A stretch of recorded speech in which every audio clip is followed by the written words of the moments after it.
Hey guys! Welcome to another episode of The Petite Baker.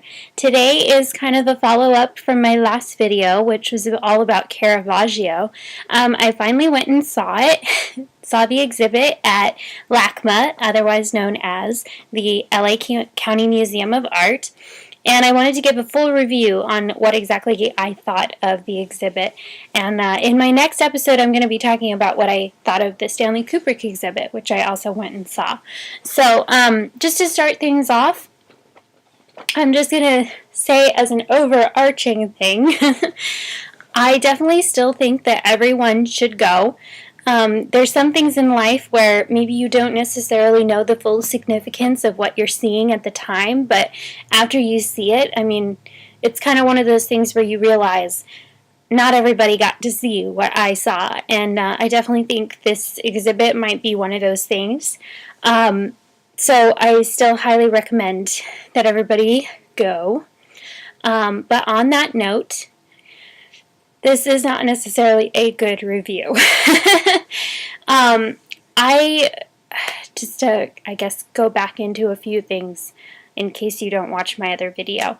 I am an art history major, and one of my favorite painters that I researched when I was in school and also when I was out of school was Caravaggio, and to understand him and what he did to art history is to really understand the impact of what his work really did and how it changed painting pretty much forever. And not only that, but he also kind of was a predecessor to film and to photography in a way. So basically, my big scathing review for LACMA is I really felt like they, it just didn't feel like they cared.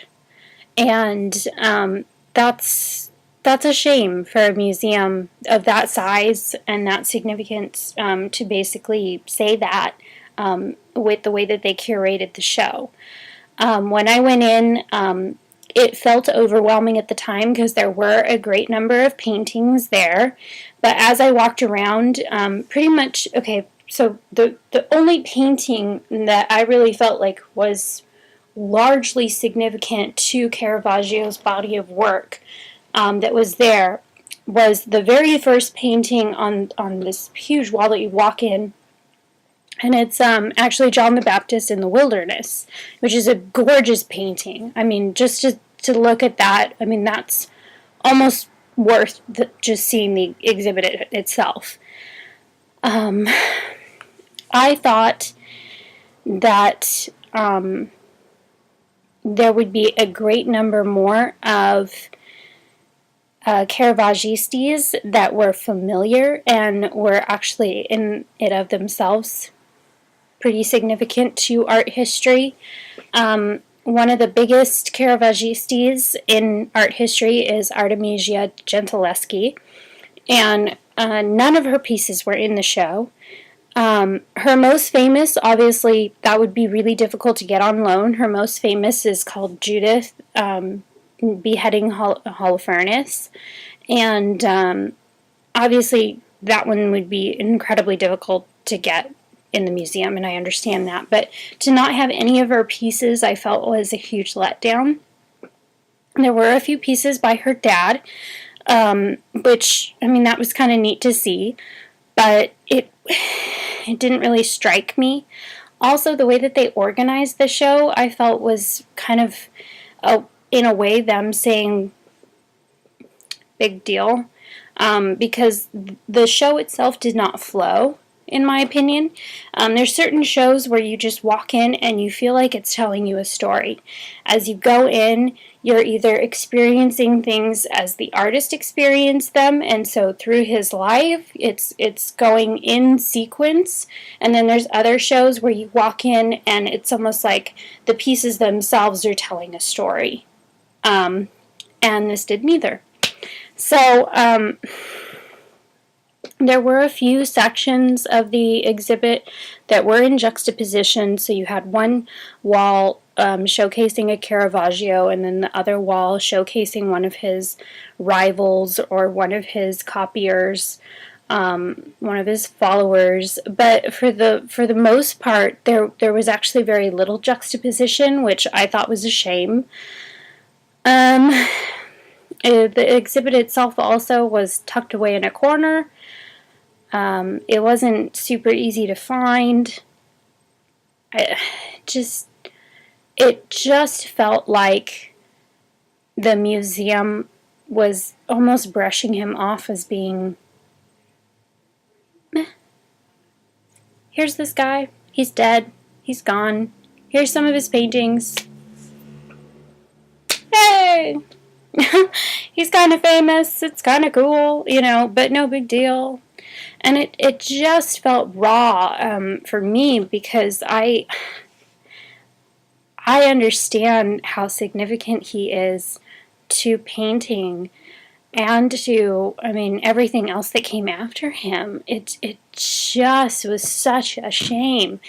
And, even just the room that he shared space with, it was so frustrating, because here's this classical painter.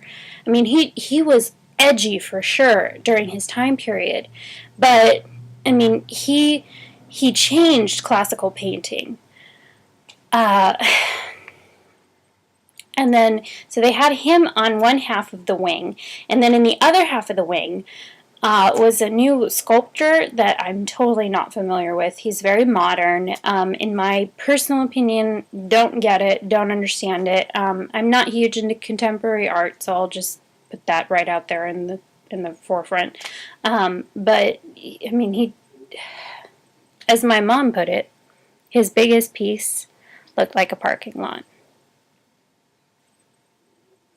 And so here you have this classical painter on one side, and then this crazy contemporary art on the other side, and it just didn't feel right. I was so discouraged by it. So overall, still go and see it. The paintings are still significant. Normally I would not tell anybody to get the audio tour, but in this case, I would highly recommend you getting it, because I feel like without it, you will be lost. You won't know what the heck you're looking at. The plaques on the wall, they tell a little bit about the pieces, but they don't really expand a whole lot. Caravaggio led a wildly fascinating life, and they left out all of his biography pretty much. They really didn't tell you anything about him, which, again, is another huge shame. So, go and see it, but understand that LACMA dropped the ball.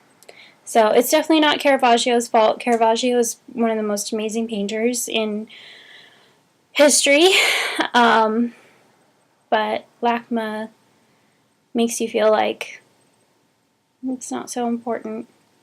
So, I give the actual exhibit and the curating of it probably a C- to a D. It was just sad. So, I am going to go eat dinner, and then I'm going to come back and I'm going to give my review on Stanley Kubrick's little exhibit, little being totally sarcastic, and what I thought of that. And then I'm going to show a couple of photos that I took while I was at the shows at the end of that video, so that you can see some of the stuff that I got to see. And I'll see you guys next time.